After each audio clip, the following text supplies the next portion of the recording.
Muy amable.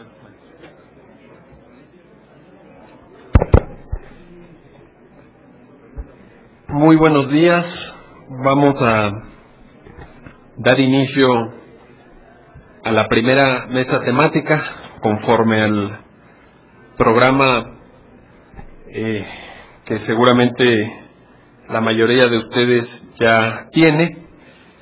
En el diseño del seminario, como ya lo dijo Daniel Sobato, se pensó en hacer 6 grandes ejes temáticos, los cuales serán abordados en 2 sesiones, el día de hoy por la mañana, una sesión por la tarde, y el día de mañana, jueves, tendremos otras 2 mesas de trabajo por la mañana y una igualmente en la tarde, además de una conferencia magistral de Javier Pérez Royo a las 9 mañana, y cerraremos el viernes con 3 mesas de paradigmas constitucionales emergentes, así lo hemos llamado, en una denominación que quiso ser, y creo que convendrán conmigo en que, bueno, quizás seguramente, a lo mejor convendrán conmigo en que se logró la denominación más neutral posible. No queríamos desde la organización del seminario poner ningún otro tipo de calificativo a estos nuevos paradigmas. Hablaremos en la primera mesa del viernes sobre Venezuela, después en un segundo estudio de caso de Bolivia, y cerraremos el viernes por la tarde con la referencia al modelo constitucional ecuatoriano. Esa es pues la perspectiva de trabajo de los siguientes días, y por tanto arrancaremos hoy con esta primera mesa temática referida a los derechos fundamentales. Tal como está pensado el seminario, hay una suerte de ponencia introductoria que correrá a cargo de juristas mexicanos, y luego nuestros expertos extranjeros que harán su reflexión sobre cada uno de los temas del programa. La idea de la ponencia introductoria pues es dar algunas pistas de lectura y de comprensión que desde luego serán profundizadas por quienes nos visitan de otros países. A mí me tocó, y se lo agradezco mucho al doctor Jorge Carpillo, a Daniel Sobato y al doctor Héctor Fixierro, me tocó hacer esta ponencia introductoria sobre derechos fundamentales, y si ustedes me lo permiten, haré algunas consideraciones que verán ustedes que son muy superficiales, necesariamente someras sobre el tema, para no extender indebidamente lo que será el plato fuerte de la mesa, que son, por supuesto, las ponencias de nuestros queridísimos amigos de Colombia, de Chile y de la República del Uruguay. Los derechos fundamentales en América Latina han sufrido un proceso de intensa evolución en los últimos 30 años. Si nos remontamos a la segunda mitad de la década de los 70 del siglo pasado, veremos las grandes diferencias que existen respecto a lo que tenemos hoy en día en materia de derechos. Lo que en otras latitudes tomó 2 siglos, en América Latina se ha conseguido, con muchos problemas, defectos y riesgos, como es obvio, en menos de 3 décadas. Desde luego, un análisis responsable debería ser capaz de distinguir al menos 3 planos de análisis y observar el desarrollo que se ha producido en cada uno de ellos. Me refiero, en primer lugar, al plano normativo, desde el que se tendrían que tener en cuenta los textos constitucionales y los catálogos de derechos previstos en los tratados internacionales, tanto los de carácter universal como los de alcance regional. En un segundo plano, deberíamos hablar de la teoría de los derechos, a fin de dar cuenta de la evolución y crecimiento del discurso científico sobre los mismos. En un tercer plano, que podríamos llamar un plano sociológico, se tendría que observar la manera en que los derechos se han ido aplicando, insisto, con enormes dificultades e incluso con preocupantes retrocesos en la práctica constitucional de América Latina. Por razones de tiempo y en aras a la brevedad, haré una referencia muy superficial solamente a los dos primeros niveles. En el plano normativo, esto es, desde el primer nivel de análisis que les propongo, se puede observar un proceso siempre creciente y hasta el día de hoy, en términos generales, imparable, de expansión de los derechos denunciados por las constituciones de la región. Un momento especialmente importante, creo yo, se observa con la Constitución guatemalteca de 1985, la que no solamente nos ofrece un largo catálogo de derechos, sino que también se ocupa de clasificarlos, ofreciendo al lector una primera clave de lectura de gran relevancia. Una cuestión que merece ser discutida aparte, no lo haré yo, es si esa clasificación resulta más o menos acertada, más o menos exhaustiva y más o menos comprensible. Pero son sobre todo las constituciones de Brasil de 1988 y de Colombia de 1991 las que, con base en las experiencias europeas de la segunda posguerra, expanden hasta niveles previamente desconocidos los catálogos de derechos. En Brasil, el afán clasificatorio de otros documentos no preocupó demasiado a los autores de su texto constitucional, quienes, como ustedes saben, decidieron redactar un extenso artículo 5, el cual cuenta con 78 fracciones, muchas de las cuales se dividen en distintos apartados. En este artículo 5 se encuentran tanto cuestiones sustantivas como procedimentales. Es decir, en ese artículo quienes lo redactaron incluyeron tanto derechos como garantías. La misma Constitución brasileña pone aparte a los derechos sociales, en sus artículos del 6 al 11, el régimen jurídico de la nacionalidad, artículos 12 y 13, y los derechos políticos, artículos 14 a 16. Una visión que podríamos llamar un tanto más moderna, incluso terminológicamente, se observa en el texto colombiano de 1991, cuyo título segundo se denomina de los derechos, garantías y deberes. En ese título se encuentra una clasificación que separa por un lado los derechos fundamentales y por otro los derechos económicos, sociales y culturales, los derechos colectivos y del ambiente y los deberes y obligaciones. Esta distinción, por cierto, es muy parecida a la que se puede observar en la Constitución peruana de 1993. Es probable que la distinción entre derechos fundamentales y otro tipo de derechos, como los sociales, provenga de la no muy acertada fórmula, creo yo, salvo que Javier Pérez Royo me corrija, no muy acertada fórmula del artículo 53 de la Constitución española, el cual parece distinguir entre derechos plenos, por llamarlos de alguna forma, objeto de protección por todos los tribunales o mediante el recurso de amparo ante el Tribunal Constitucional, de aquellos simples principios que dice este artículo sirven para informar, cualquier cosa que ello signifique, la legislación positiva, la práctica judicial y la actuación de los poderes públicos. La Constitución de Argentina, reformada en profundidad en 1994, contiene un capítulo segundo dedicado a nuevos derechos y garantías, dentro del cual se encuentran interesantes desarrollos para su catálogo de derechos, incluyendo medios de tutela oponibles a particulares. Este es un avance que estimo yo muy encomiable del texto argentino, que en su artículo 43, párrafo primero, señala precisamente la procedencia del amparo contra actos de particulares. Infortunadamente, desde mi punto de vista, se trata de un capítulo poco sistemático, ya que mezcla cuestiones no muy homogéneas, lo que probablemente no aporte una adecuada guía de lectura para quienes quieran profundizar en su conocimiento. La Constitución mexicana, por su parte, ha ido incrementando paulatinamente el espacio dedicado a la regulación de los derechos fundamentales, si bien es cierto que lo ha hecho con escasa técnica legislativa y sin ningún prurito por salvaguardar una mínima sistemática. De hecho, como la mayoría de ustedes seguramente saben, dentro del capítulo dedicado a los derechos fundamentales, los que, por cierto, siguiendo la tradición de hace 2 siglos todavía se les llama garantías individuales, se pueden encontrar cuestiones relativas a la economía nacional, a la planeación del desarrollo o incluso, en este capítulo de garantías individuales, se encuentran recogidos órganos constitucionales autónomos, los cuales, como es evidente, tendrían que estar regulados en la parte relativa a la división de poderes.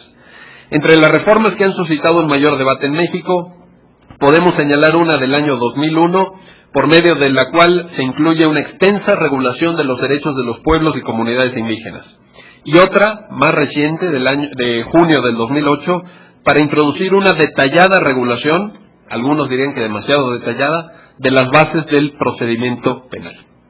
Las constituciones más recientes, Venezuela, Ecuador y Bolivia, contemplan amplios catálogos de derechos, construidos sobre la base de lo que ya he señalado, aunque también expresan ciertas preocupaciones locales, las cuales a veces son resultado de proyectos políticos concretos, de lo que al final lo que resulta es que no cuentan con una aceptación completa de la población, sino que se han logrado aprobar luego de intensos debates y de la confrontación de proyectos opuestos. Respecto del derecho internacional de los derechos humanos, hemos visto en las últimas décadas el surgimiento muy fecundo de tratados internacionales en la materia, tanto universales como regionales. Dentro de nuestra región, destaca, en primerísimo lugar, la aplicación cada vez más amplia y profunda, y creo yo que muy benéfica, de la Convención Americana de Derechos Humanos y de sus protocolos, sobre todo del Protocolo de San Salvador, referido a los derechos económicos, sociales y culturales. Esa preeminencia de la Convención se ha correspondido con el papel tan relevante e igualmente fructífero, en mi criterio, de la Corte Interamericana de Derechos Humanos, cuya jurisprudencia es cada vez más conocida, discutida y aplicada, no solamente en el ámbito internacional, sino también en el de las jurisdicciones domésticas. Poco a poco, América Latina parece ir comprendiendo que la globalización no solamente significa libertad de comercio y reducción de aranceles, sino también Estado de Derecho y respeto por los derechos fundamentales de todas las personas. Las visiones reduccionistas y pueblerinas se han ido marginando a la par del surgimiento de una corriente intelectual que aboga por la internacionalización de los derechos fundamentales, con base no en posturas ideológicas, sino meramente de derecho positivo. Ese derecho internacional ya existe, es obligatorio y por tanto hay que exigir su aplicación sin fisuras ni excusas de ningún tipo. Respecto del plano teórico, podemos señalar que en los últimos años la teoría constitucional referida a los derechos fundamentales también ha ido creciendo de manera significativa. Si bien es cierto que todavía nos encontramos por detrás de los desarrollos que se pueden observar en algunos países europeos, sobre todo en Alemania e Italia, o incluso muy por detrás de la teoría constitucional de los Estados Unidos, que tiene entre sus temas favoritos precisamente el de los derechos. Por esa misma razón, los desarrollos regionales se han visto alimentados, también estimaría yo que de forma muy positiva, por planteamientos que vienen de otros países. En los últimos años, la corriente que se ha ido implantando progresivamente es la del neoconstitucionalismo, cuyos autores más conocidos han sido analizados en muchas escuelas y facultades de Derecho de América Latina, tanto a nivel de licenciatura como de posgrado. No es extraño que en nuestras aulas cientos de profesores repitan con frecuencia los nombres de Ronald Dworkin, Robert Alexi, Luigi Ferrajoli, Gustavo Sagrebelsi también el de algún neoconstitucionalista autóctono como Carlos Santiago Nino. Las posturas de algunos de estos teóricos incluso han servido de guía para la jurisprudencia. Por ejemplo, la Corte Constitucional colombiana se ha inspirado con frecuencia en la teoría de los principios de Robert Alexi, o en su comprensión de la manera en que puede hacerse la ponderación de derechos. De la misma forma, la Suprema Corte de México se ha beneficiado de las aportaciones de Luigi Ferrajoli, aunque no siempre lo haya reconocido de forma expresa. Afortunadamente, luego de unos años de intensas lecturas neoconstitucionalistas, los teóricos de América Latina están comenzando a hacer sus propios planteamientos y aportar una visión moderna de los derechos fundamentales a la teoría jurídica local. Los principales desarrollos se observan en Argentina, Brasil, Colombia y México, aunque se está produciendo un movimiento muy importante en el Perú y en Ecuador, países en los que veremos en los próximos años interesantes aportaciones teóricas. Como sucede en otras latitudes, las bases conceptuales con las que trabajamos el tema de los derechos fundamentales, los constitucionalistas, han sido suministradas por teóricos y filósofos del derecho. Tradicionalmente, hemos tomado como fuente de inspiración a la doctrina europea, lo que resulta hasta cierto punto natural si tomamos en cuenta el alto número de estudiantes de posgrado que han pasado por las aulas de universidades españolas o italianas. Esos estudiantes trajeron los referentes de sus maestros europeos, sobre todo a partir de los años 70 del siglo pasado. En los últimos años, sin embargo, se observa un cambio de tendencia. Hemos comenzado a mirar sin traumas históricos ni complejos de inferioridad hacia la teoría constitucional de los Estados Unidos. Las tareas de traducción, intensamente desarrolladas primero en Argentina, pero luego también en Colombia, México y en menor medida en el Perú, han sido una puerta de entrada para que nuestros estudiantes se pudieran familiarizar con autores como John Rawls, Richard Posner, Ronald Dworkin, Owen Fish, Bruce Ackerman, Duncan Kennedy, etc. Desde luego, la mayor parte de las traducciones del inglés se siguen haciendo en España, donde han publicado obras de algunos de los profesores ya mencionados, pero también los libros de Jeremy Waldron, Cass Sunstein o Will Kymlicka, entre otros. También ha sido notable la influencia de la doctrina alemana, la cual ha aportado, de forma directa e indirecta, ideas muy importantes para el debate latinoamericano sobre los derechos fundamentales y sobre el constitucionalismo democrático en general. Los dos nombres que más se han repetido en nuestra región creo que son los de Robert Alexy y los de Peter Heberle. La lectura directa de sus textos ha sido posible gracias a traducciones y publicaciones que han aparecido primero en España, pero luego también en Brasil, en Perú, en Colombia y en México. Además, algunos destacados teóricos de América Latina, sobre todo de generaciones más o menos recientes, se han formado en Alemania y han escrito grandes trabajos bajo la influencia de los citados profesores. Tal es el caso, por nombrar solamente algunos ejemplos, de César Landa en Perú, de Carlos Bernal, Gloria Lopera y Alexei Julio Estrada en Colombia, o de Laura Clérico en Argentina. Algunos de ellos son grandes promesas de la teoría jurídica latinoamericana, quienes con el tiempo deberán ocupar el lugar de los autores ya consagrados, como nuestro querido maestro Héctor Fixamudio, o lo que fue Carlos Santiago Nino en Argentina, Germán Vidart, Alan Brewer Carías, y otros gigantes del pensamiento jurídico de nuestra región, muchos de ellos, por cierto, y afortunadamente presentes en este seminario. Este sería el panorama general que yo les quería presentar. Como ustedes pueden ver, extraordinariamente somero y superficial, incluso breve, pero que creo que sienta algunas de las bases de discusión que hoy tendremos en esta mesa. Para tal efecto, le voy a pedir al doctor Néstor Osuna que haga uso de la palabra.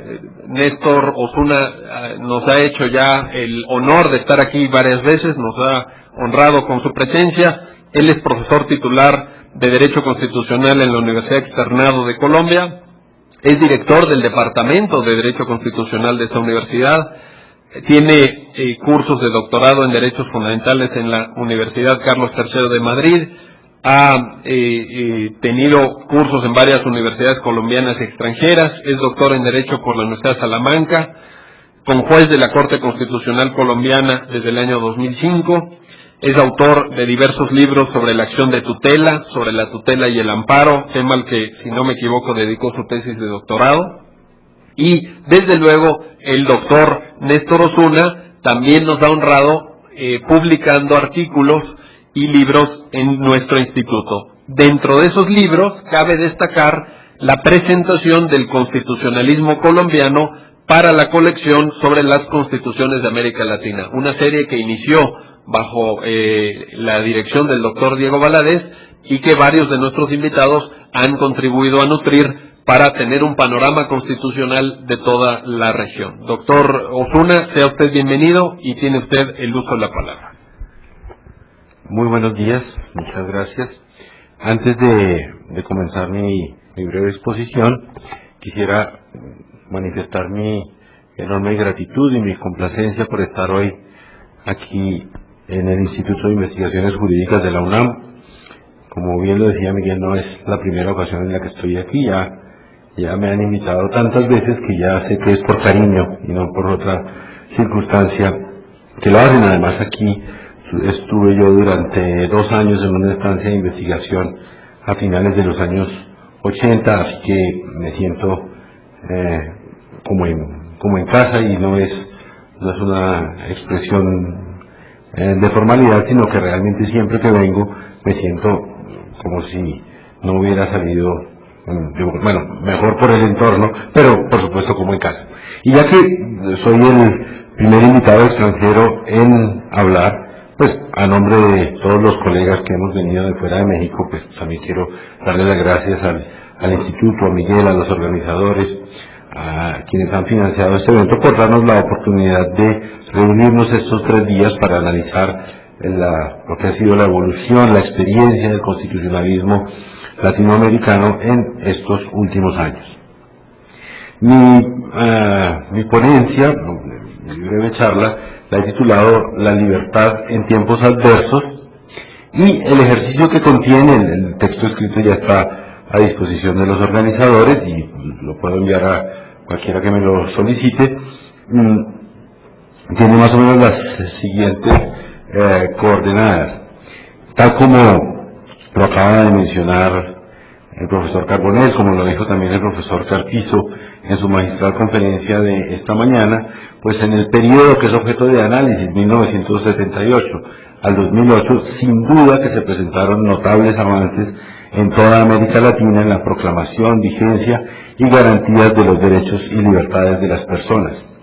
Además de las conquistas constitucionales de cada país, ha tenido, y lo resaltaba hace un momento Miguel, ha tenido lugar una progresiva internacionalización del régimen de las libertades, en especial por la importancia de la jurisprudencia de la Corte Interamericana de Derechos Humanos, que se ha venido integrando a la cultura jurídica continental. Pero también en estos lustros nuestras sociedades han padecido fenómenos de criminalidad organizada que han llegado a tener evidente poder desestabilizador, así como se han padecido sucesivas crisis sociales y económicas, una de las cuales pues presente, y en los años recientes también años más recientes hemos padecido actos de terrorismo, fenómenos que han traído como respuesta institucional el diseño de políticas públicas que suponen un recorte cierto y muy significativo al régimen de derechos y libertades que se ha construido en medio de tantas dificultades. En el caso específico colombiano, además, pues hemos tenido un conflicto armado interno que aún no ha podido ser conjurado de modo definitivo y que también pues tiene efectos nocivos sobre el espectro de las libertades fundamentales. Esas circunstancias de la vida contemporánea son una permanente amenaza al régimen constitucional de los derechos y libertades, y frente a ellas se acepta, tal vez sin suficiente beneficio de inventario, que es procedente la suspensión o la restricción de las libertades y sus garantías, porque se ha propagado con enorme éxito el dilema falso de la contraposición entre seguridad y libertad. Muchas de las medidas con las que hoy se enfrenta el terrorismo o la delincuencia organizada tienen como efecto difundir en la opinión pública una especie de cultura del miedo que lleva a la población a renunciar a sus derechos con cierta resignación, aunque no se logra el efecto prometido de erradicar los factores perturbadores que se han invocado para restringir las libertades. Frente a este panorama, digamos, de cierta adversidad, el derecho constitucional tiene de tiempo atrás diseñado el mecanismo de los regímenes de excepción, y en el diseño constitucional de esos regímenes, como diría Miguel, en el plano normativo, incluso se pueden encontrar avances significativos en estos 30 años en distintas constituciones, pero también existe, por lo menos tengo yo la preocupación de que esta figura comienza a resultar inadecuada para proteger las libertades en tiempos de crisis, como quiera que cada vez con mayor frecuencia se omite la declaratoria de los estados de excepción, pero se expiden leyes que formalmente son ordinarias o se diseñan políticas públicas que tienen vocación de permanencia, cuyo contenido restringe fuertemente las libertades y que se aceptan aunque sean contrarias a la letra o al espíritu de las constituciones y de los tratados de derechos humanos, porque vienen con ese sello, esa especie de patente de corso en el que se ha cometido el lema de la lucha contra el terrorismo.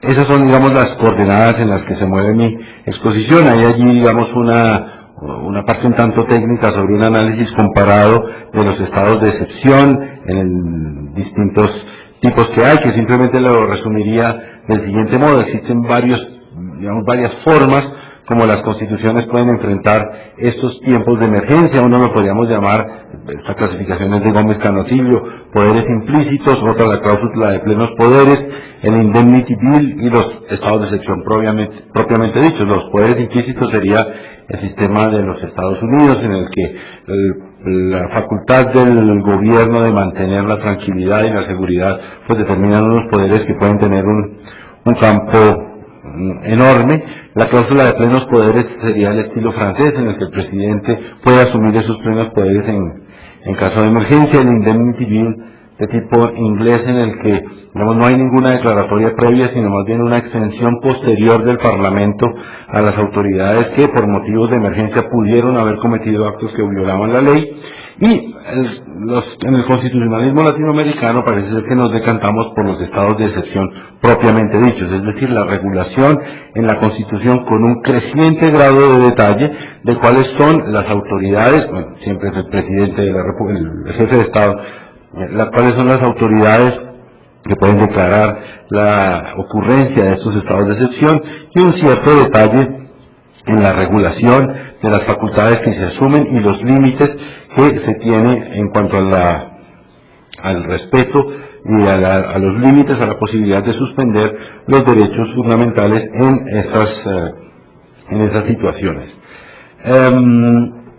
Como les decía, la tendencia de las constituciones más recientes que se han mencionado por Miguel en la introducción, pues es a detallar cada vez con mayor filigrana las facultades de los estados de excepción, aunque ciertamente las constituciones de mayor tradición en nuestro continente, la argentina y la mexicana, pues tienen enunciaciones muy escuetas en la materia. La primera, la argentina, pues consagra la institución del estado de sitio. La segunda, la mexicana, y aquí me apoyo un poco en lo que dijo el profesor Carpizo en su charla magistral, me podrá corregir cada uno de los nacionales, y hablando yo aquí de México, que no debería hacerlo, pero si me equivoco, me lo avisan, la Constitución mexicana pues faculta al presidente para tomar medidas excepcionales para hacer frente a las diversas situaciones originadas, pero no le da ninguna denominación específica a esa situación. Es decir, es un poco la figura tradicional, también de origen francés, del estado de sitio, que también tuvo esa denominación en Colombia hasta la Constitución del año 1991.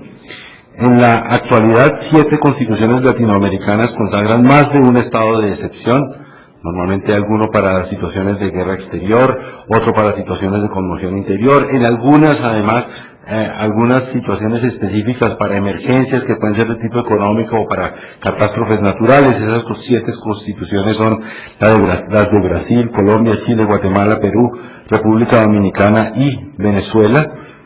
En fin, existe toda una tipología cuyo sentido sin lugar a duda es garantizar que, a pesar de esos tiempos muy adversos, de esos tiempos excepcionales que se tienen que enfrentar con unas medidas de emergencia, pues no corran peligro excesivo, no sufran restricciones excesivas los derechos y libertades de los ciudadanos. Luego, en la comunicación escrita se hace una referencia específica sobre el régimen colombiano al patológico uso que tuvo durante todo el siglo XX, hasta 1991 al menos, el que entonces se llamaba el estado de sitio, el régimen de excepción. En verdad, si uno analiza la segunda mitad del siglo XX, de 1950 al año 2000, pues Colombia estuvo 37 de esos 50 años bajo estado de sitio. Y si analiza el periodo que es objeto de reunión en este encuentro académico, de 1978 hasta la actualidad, habría que hacer un corte. De 1978 a 1991, fecha de expedición de la actual Constitución, es decir, 13 años. Durante esos 13 años el estado de sitio rigió durante más de 12. Es decir, era un régimen absolutamente generalizado, que le otorgaba al presidente de la República la posibilidad de suspender las leyes, de suspender la propia Constitución, porque los controles que se establecían fueron, salvo 2 o 3 notables excepciones de sentencias de la Corte Suprema de Justicia, eran controles puramente formales, el control parlamentario en el Congreso de la República, una cosa prácticamente inexistente, y el control judicial ante la Corte Suprema de Justicia, un simple control de formalidades. La Corte verificaba las firmas del presidente, los ministros, que hubiera una parte emotiva en los decretos y poco más. Bien. Eso, por supuesto, creó un ambiente de miedo, de demonización de las libertades, de sumisión al poder presidencial. En últimas, las libertades de los colombianos estaban libradas a tener un gobierno respetuoso, un presidente con autocontención en materia de la utilización de esas libertades. Por eso, digamos, en los encuentros latinoamericanos se suele hablar de la Constitución de 1991 colombiana como una punta de lanza en ese momento del constitucionalismo hispanoamericano, pero sobre todo tuvo un enorme significado para los colombianos. Eso sí fue un auténtico giro copernicano, y esa Constitución contiene también un régimen de estados de excepción que divide: una cosa es estado de guerra, otra conmoción interior, y otra lo que la Constitución llama situación de emergencia o estado de emergencia, que puede ser una emergencia económica, una emergencia ecológica, una emergencia social o una emergencia ocasionada por una catástrofe natural, y con enormes límites. Dentro de esos límites, el que seguramente ha sido más importante, seguramente no, el que en la práctica ha sido el más importante en estos años de vigencia de la vida colombiana, es el límite temporal. No se puede declarar el estado de conmoción por más de 90 días, se puede prorrogar por 2 veces, pero ya con permiso del Parlamento. No se puede declarar el estado de emergencia por más de 30 días en cada ocasión, y no más de 90 días en el año calendario. Y el estado de guerra exterior sí, pues tiene una duración, ese no se ha declarado nunca, pues hasta que termine la guerra exterior. Bien, además de ese límite temporal de enorme importancia, la Constitución contiene unas restricciones, ella misma. Hay una que es un episodio propio que llena de temor a todos los colombianos, más que de temor frente al pasado, de tranquilidad a todos los colombianos, y es la previsión en la propia Constitución de que en ningún caso, así estemos en estado de conmoción interior, los civiles podrán ser juzgados por tribunales militares. Esa es una respuesta a una larguísima tradición de estados de sitio en la cual se trasladaban a la jurisdicción militar pues numerosísimos delitos. Algunos estudios, recuerdo uno de un sociólogo del derecho, Mauricio García, habla de que en las 2/3 partes del Código Penal en alguna ocasión llegaron a ser trasladadas a la justicia penal militar, y eso regía así por muchos años. Bien, para seguir avanzando en el curso de la exposición, diría que la otra, digamos, característica importante de los actuales estados de excepción en Colombia es el límite jurisprudencial o el límite judicial. Cualquiera que sea la causa por la cual se declara un estado de excepción, el presidente de la República debe enviar, o si no la Corte asume de oficio, la Corte Constitucional asume de oficio el control de constitucionalidad tanto del decreto por el que se declara la conmoción como de los decretos que se expiden en desarrollo de esa conmoción. Pues bien, en varias ocasiones, por aquí en alguna página tengo los datos, lo que pasa es que como no voy leyendo, no me aparecen ahora en la página, pero en estos 18 años de vida de la nueva Constitución, tendría que decir, los gobiernos siguen teniendo la predilección por utilizar los estados de excepción, y se han declarado tanto estados de conmoción interior como estados de emergencia. Sin embargo, de 9 ocasiones en las que se han declarado estos estados, no llegamos a un año de vigencia, pero de estos 9, en 3 ocasiones la Corte Constitucional ha declarado que es inconstitucional la declaratoria, es decir, que el gobierno hizo un uso abusivo de sus atribuciones cuando declaró que estábamos en un estado de conmoción o en un estado de emergencia, simplemente porque si bien los hechos mencionados, los hechos aducidos para la emergencia, sí eran ciertos, sí existían, no tenían la gravedad o la inminencia o el carácter sorpresivo como para declarar un estado de emergencia, sino que eran hechos endémicos, hechos, pues por supuesto, nocivos para la vida institucional, pero que habrían podido ser conjurados con las atribuciones ordinarias de policía, ya sea la policía tradicional o las herramientas de tipo económico también de vigilancia, de policía. Quisiera leer algún extracto de una sentencia de la Corte Constitucional en esa materia, una sentencia del año 95, en la que la Corte expresaba su criterio en los siguientes términos. Decía así: no le queda duda a la Corte de que la existencia de fenómenos delincuenciales de ocurrencia diaria, tales como los atracos callejeros, el hurto de vehículos, la piratería terrestre, los abusos sexuales, o de ocurrencia frecuente como las masacres, los ataques de grupos subversivos y paramilitares contra el personal civil y la fuerza pública, o la toma de poblaciones, el secuestro, el narcotráfico, son hechos notorios que vienen azotando a la sociedad desde tiempo atrás, causando intranquilidad, zozobra y desconcierto entre la ciudadanía, sin que hasta la fecha estos acontecimientos se hayan podido contrarrestar con acciones eficaces, ni el gobierno haya hecho uso de los mecanismos ordinarios de que dispone para atender al progresivo deterioro de la situación de orden público, como si su actitud debiera consistir en esperar que la acumulación de males se haga insoportable para tratarlos con medidas de excepción bajo la vigencia de un régimen restrictivo de libertades.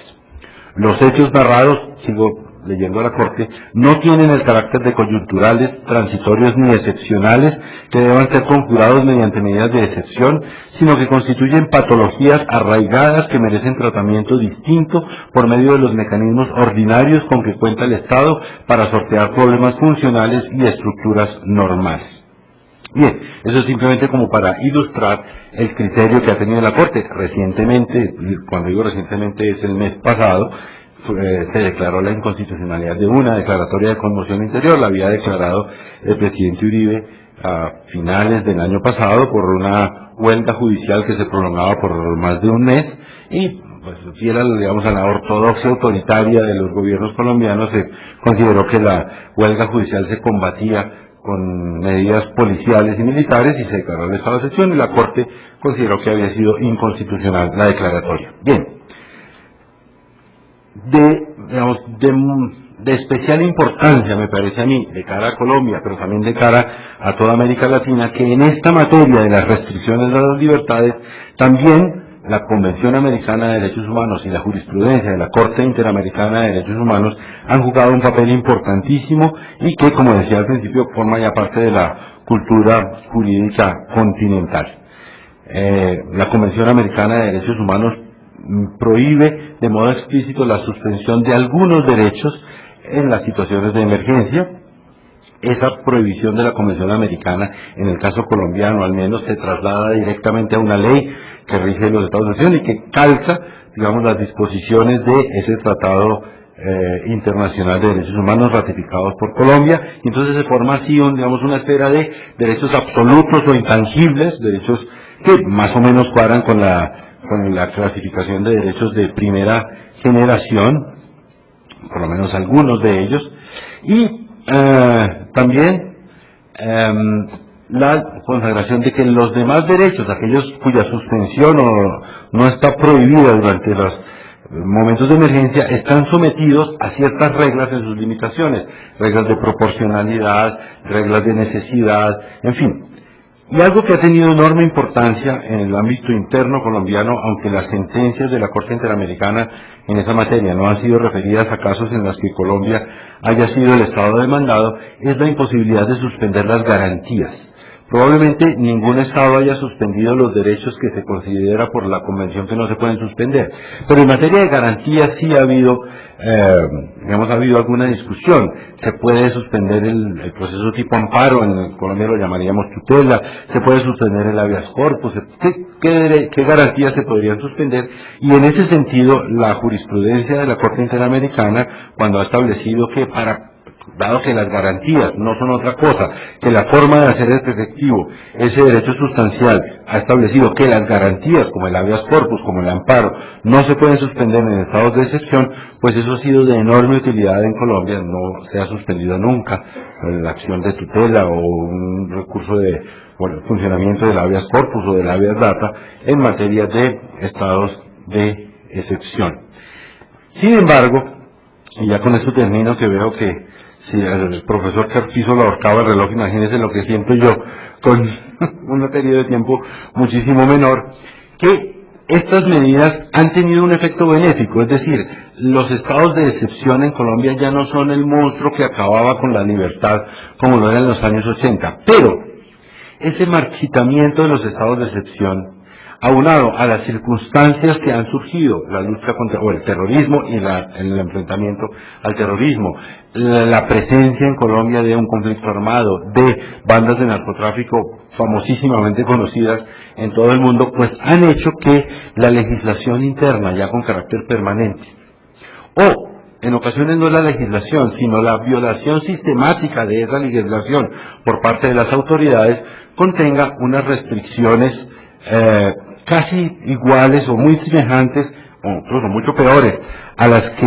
ocurrían en la época de los estados de excepción, y frente a ello pareciera ser que no hay herramientas novedosas de control que puedan contenerlo.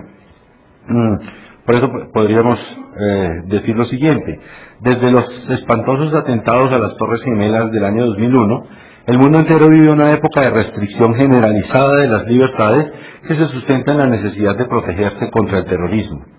Las restricciones impuestas van más allá de lo que prudentemente podría justificarse, al punto que, tal y como recientemente lo ha manifestado la Comisión Internacional de Juristas, numerosos estados han caído en la trampa de responder al terrorismo con medidas que desconocen los valores humanistas y los marcos legales en los que se funda el orden mundial contemporáneo, prefiriendo medidas efectistas de corto plazo que ocasionan, sin embargo, graves resquebrajamientos institucionales y sociales a mediano y a largo plazo. Parece que se nos hubiera olvidado que precisamente el régimen internacional de los derechos humanos surgió después de la Segunda Guerra Mundial, porque se consideró que la única forma de evitar que aquello se pudiera repetir es un orden mundial basado en el respeto, la protección y la vigencia de esos derechos básicos, ¿no? En ese sentido pareciera que hay que hacer un urgente llamado a rescatar esos valores en los que está fundado el orden mundial, para recordarle a todos los estados, dentro de ellos los latinoamericanos, pero no solo estos, también aquí el vecino del norte, que muchas de las medidas que se vienen tomando para enfrentar el terrorismo son absolutamente contrarias a la legalidad internacional, y que el análisis que se contiene aquí en la ponencia sobre la prohibición y suspensión de derechos en el marco del Sistema Interamericano de Derechos Humanos debe entonces tener ese nuevo relieve, porque ya, aunque no se invoquen tiempos de emergencia, de todas maneras se están suspendiendo, se están restringiendo las garantías y los derechos por causas, digamos, que afectan la normalidad institucional. Nada justifica la tortura, ni la supresión de la intimidad, ni los tratos inhumanos y degradantes, y en ese sentido tal vez es pertinente darle aún mayor relieve del que ha tenido hasta ahora a esa jurisprudencia internacional de la Corte Interamericana, y también a la evolución constitucional que ha tenido nuestro continente en los últimos 30 años. Debe tenerse en cuenta que estas normas internacionales surgieron para regular el comportamiento de los estados en tiempos de crisis, no son normas surgidas de la ingenuidad o del día de mayor felicidad que se pudiera pensar en ámbitos internacionales, y que esas normas constitucionales e internacionales sobre derechos y libertades no pueden considerarse obstáculos para la lucha contra la criminalidad organizada y el terrorismo, pues por el contrario son las mejores herramientas con las que cuenta el Estado para enfrentar con legitimidad a tan poderosos enemigos, quienes precisamente pueden anotarse como triunfos los recortes que en virtud de sus actuaciones tenemos en la actualidad en materia de protección de derechos humanos. En últimas, y ya con esto cierro, la difusión de la cultura del miedo desde esos ámbitos estatales constituye un desafortunado regreso en materia de vigencia y proclamación de los derechos humanos, y pienso que esa es una voz de alerta que debe ser tenida en cuenta por todos nosotros en los derechos de nuestro país y también en el régimen internacional. Muchas gracias.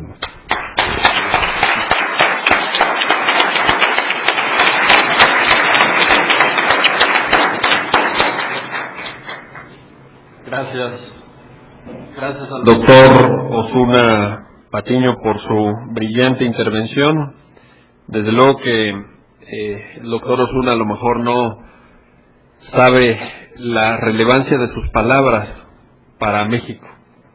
En México estamos viviendo un momento especialmente delicado y creo que la experiencia colombiana, para mal en algunos aspectos y espero que para bien en otros, nos nutre mucho respecto de lo que tenemos que hacer y lo que está enfrentando el Estado mexicano en términos de combate al narcotráfico y a la delincuencia organizada.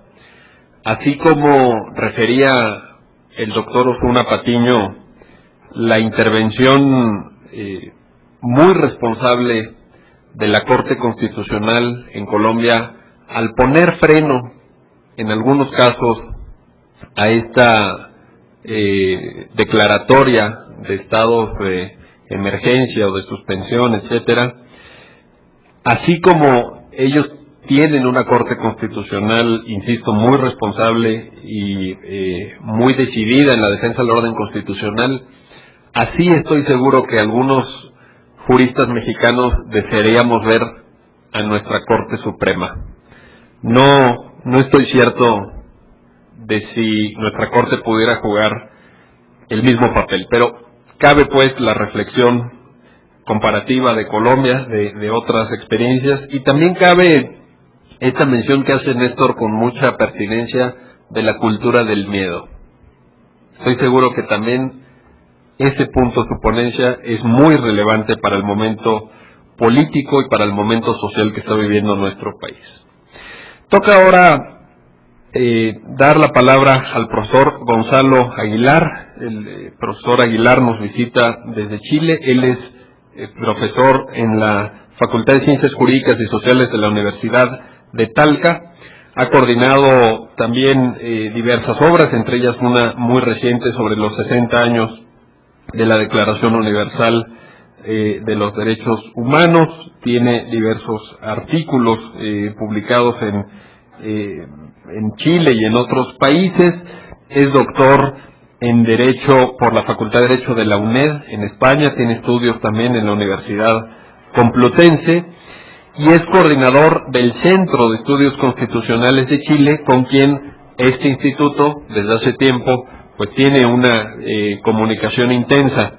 Le doy la bienvenida a Gonzalo Aguilar. Espero que sea la primera de muchas visitas a esta universidad, a este instituto, y le doy el uso de la palabra. Adelante. Muy bien, buenos días, muchas gracias. En primer lugar quisiera agradecer, la invitación, a los organizadores, a las instituciones, que han auspiciado, este seminario internacional. Les agradezco la confianza, que han depositado en mí para que yo presente, esta pequeña exposición en torno, a la evolución, que han sufrido los derechos fundamentales o humanos en el periodo que ya se ha indicado. También para mí es muy interesante, que me hayan invitado, porque es la primera vez que, piso el suelo mexicano, espero que no sea la última, y ya me he convertido en un fanático de los tacos, así que tenga la seguridad que regresaré. Bueno, para comenzar entonces con la ponencia, que yo he titulado Derechos Humanos en América del Sur, tendencias y desafíos. Yo he dividido, esta presentación muy breve por lo demás, porque me han asignado solamente 20 minutos, en 4 partes donde, básicamente daré algunos lineamientos muy generales e ideas, con algunos datos que yo he extraído sobre todo, desde el punto de vista del proceso de integración de los derechos humanos, desde el punto de vista del derecho internacional en el derecho interno de los estados. Entonces, desde el punto de vista de la estructura, en una primera parte hablaré brevemente, del proceso democratizador, durante este periodo, y los avances en derechos fundamentales, especialmente, en el campo de los derechos económicos, sociales y culturales. En una segunda parte, digamos, abordaré un tema apasionante desde mi punto de vista y que le da una singularidad al proceso constitucional, digamos, de América Latina, que es el tema, digamos, de la identidad cultural y en particular de los derechos de los pueblos indígenas como un elemento distintivo del constitucionalismo americano. En una tercera parte hablaré de este proceso de interacciones entre el derecho constitucional y el derecho internacional de los derechos humanos que, como ya ustedes han escuchado en las presentaciones anteriores, particularmente en la del profesor doctor Jorge Gatizo, esto es un hecho innegable. Hoy, en un cuarto momento, digamos, me referiré brevemente, digamos, a la influencia del sistema interamericano en los órdenes constitucionales de los estados, lo cual, como ustedes también han escuchado previamente de la palabra del profesor Miguel Carbonell, este es un hecho innegable y apasionante, aun cuando en ciertas ocasiones presenta ciertos aspectos que constituyen una debilidad, digamos, en cuanto a la construcción del sistema interamericano de protección de los derechos humanos. Y luego, en quinto lugar, hablaré de algo que yo he denominado el forjamiento, digamos, de un derecho americano de los derechos humanos, que es un poco el corolario, digamos, o la consecuencia de estas cuatro, digamos, etapas anteriores, y concluiré con algunas pequeñas desafíos, digamos, o zonas de penumbra, digamos, como yo les he denominado. Vamos al primer punto. Sobre el proceso democratizador y avances, digamos, en derechos fundamentales. Bueno, como todos ustedes saben, digamos, durante este periodo se produjo una transición de periodo de exclusión o de autoritarismo a un periodo, digamos, de restablecimiento de la democracia, y también, digamos, los estados constitucionales salidos de estos regímenes excluyentes, digamos, o autoritarios, comenzaron, digamos, sobre todo en un primer momento, luego, digamos, del proceso de transición, a enfocar su mirada, digamos, en los derechos civiles y políticos y a fortalecer todo lo que era la institucionalidad, digamos, en materia de derechos humanos. Es así como tenemos una primera tabla, digamos, muy breve, donde yo he indicado, sobre todo, por ejemplo, la existencia, la creación, digamos, de figuras como la del defensor del pueblo u otras denominaciones que se le puedan dar, que está presente, digamos, casi en todos los regímenes constitucionales. Yo destaco simplemente eso que está en negrilla, entre ellos Chile, que es uno de los países, digamos, que no tiene esta institución. Nosotros estamos inmersos en un proceso, digamos, de creación de una figura, digamos, de esta naturaleza, pero, digamos, lamentablemente luego de muchos años no se puede avanzar, digamos, hay una discusión, digamos, entre dos proyectos paralelos de crear el Instituto Nacional de Derechos Humanos o la figura del defensor del ciudadano, como se le llamó inicialmente, y después le cambiaron el nombre a defensor de la persona, digamos, que no me gusta a mí. Yo prefiero el concepto, digamos, de defensor del pueblo, que es un concepto mucho más integrativo, digamos, desde el punto de vista de los derechos que protege esta institución. Pero, en general, como se ve, existe, desde el punto de la institucionalidad, creado en los ordenamientos constitucionales esta figura, lo cual es un elemento muy interesante.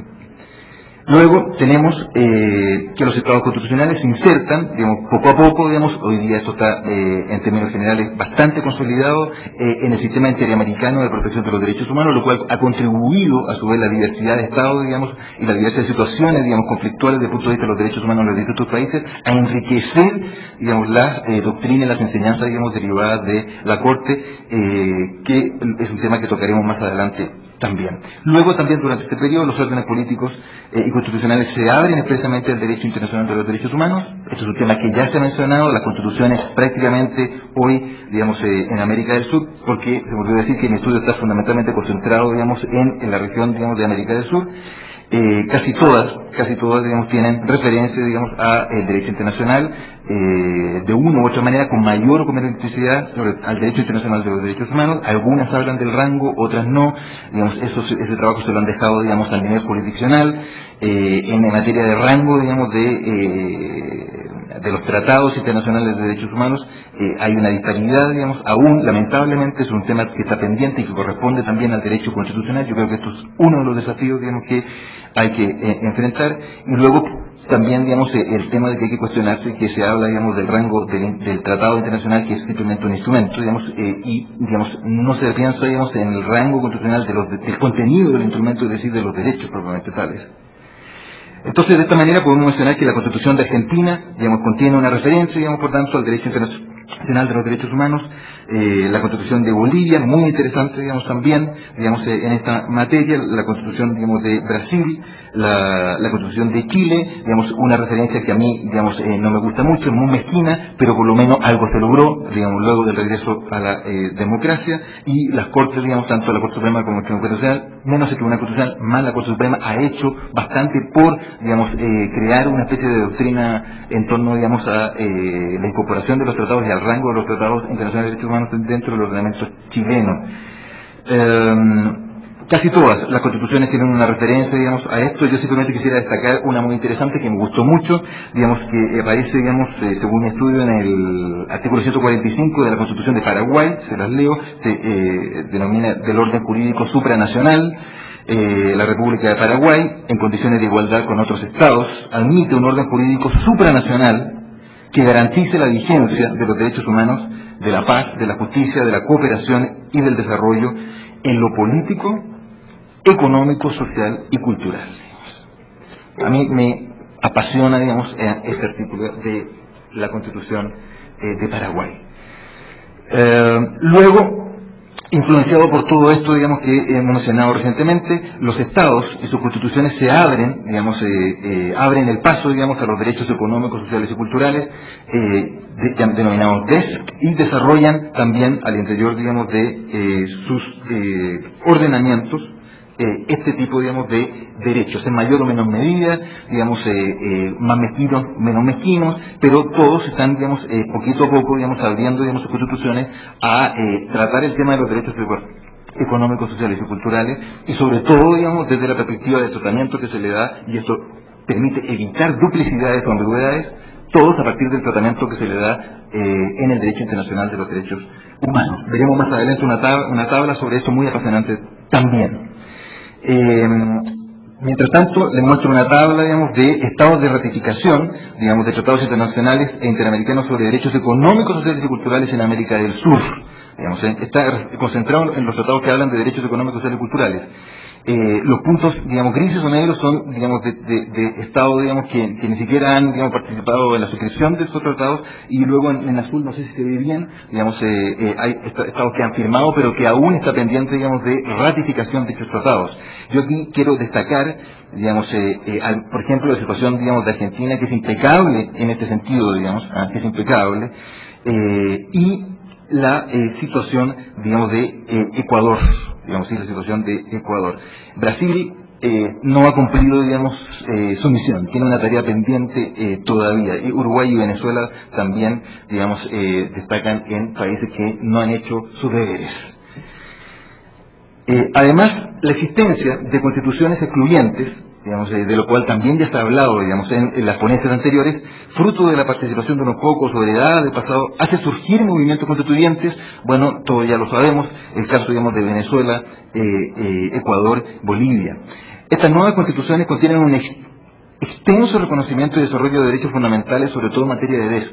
Y a pesar de todo lo que uno le pueda decir, y yo no voy a decir nada criticando estos procesos, porque yo me imagino que habrán otros que vendrán después, digamos, que tendrán la oportunidad, digamos, de criticar. Yo simplemente, como todas las cosas tienen algo de dulce y algo de agraz, yo quiero destacar, digamos, lo de dulce, digamos, de estos procesos, lo vamos a ver, digamos, ahora, el desarrollo que tienen, digamos, al menos normativo, digamos. Otra cosa es el goce efectivo, pero al menos normativo, digamos, en estas constituciones de los derechos económicos y culturales es fascinante.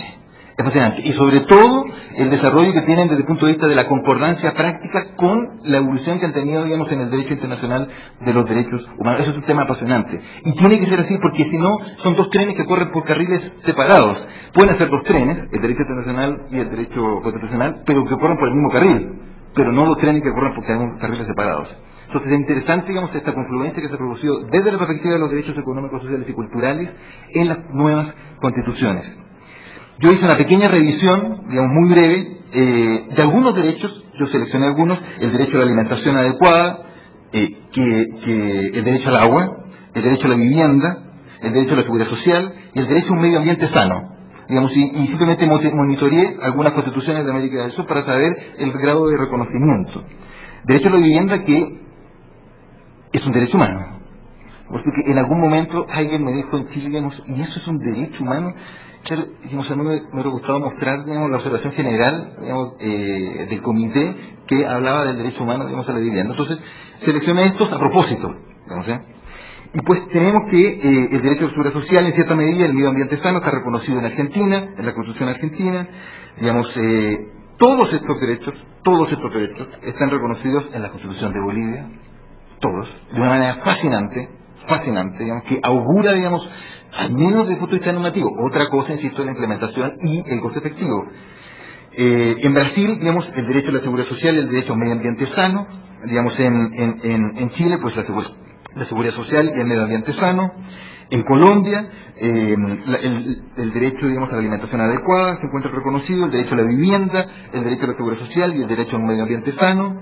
En la Constitución de Ecuador, digamos, está el derecho a la alimentación adecuada, el derecho al agua, el derecho a la seguridad social y el derecho a un medio ambiente sano. En Paraguay, digamos, todo salvo el derecho, curiosamente, al agua, que es un tema también de primer nivel hoy en América, digamos, por lo menos en mi país es un problema fundamental. Digamos, tenemos la Constitución de Perú bastante en la esquina, digamos, en esta materia, digamos, solamente habla de la seguridad social. La Constitución de Uruguay, que contiene el reconocimiento del agua, del derecho a la vivienda y del medio ambiente sano, y la de Venezuela, digamos, que contiene el derecho a la vivienda, la seguridad social y el medio ambiente sano. Digamos, como ustedes han podido ver, el derecho a vivir en un medio ambiente sano cumple la totalidad, digamos, el récord, digamos, en cuanto a la incorporación en las constituciones de América del Sur. En un segundo punto, la identidad cultural y los derechos de los pueblos indígenas como elemento distintivo del constitucionalismo americano. Yo creo que no hay necesidad, digamos, de hablar mucho, digamos, de esto. Yo creo que esto es un hecho evidente, es un hecho, digamos, preclaro, es un hecho absolutamente que está presente, digamos, ya no nos podemos vendar, digamos, los ojos, digamos, ni taparnos los oídos. Hay que asumir, digamos, que estamos en sociedades multiculturales, que el hecho multicultural tiene que ser incorporado a las constituciones, como lo ha sido, digamos, en muchas. Y que en particular en el tema, digamos, de los pueblos indígenas hay que reconocer, digamos, los derechos de los pueblos indígenas como derechos específicos de carácter colectivo.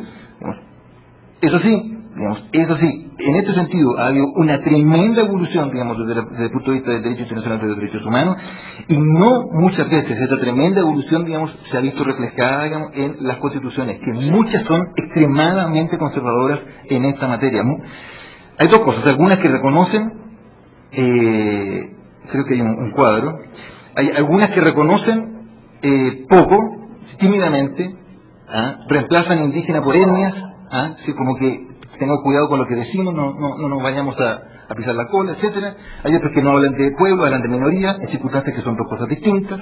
Digamos, hay algunos que existen de las personas indígenas para no hablar de los pueblos indígenas por la contraposición de derechos individuales, derechos colectivos, etcétera.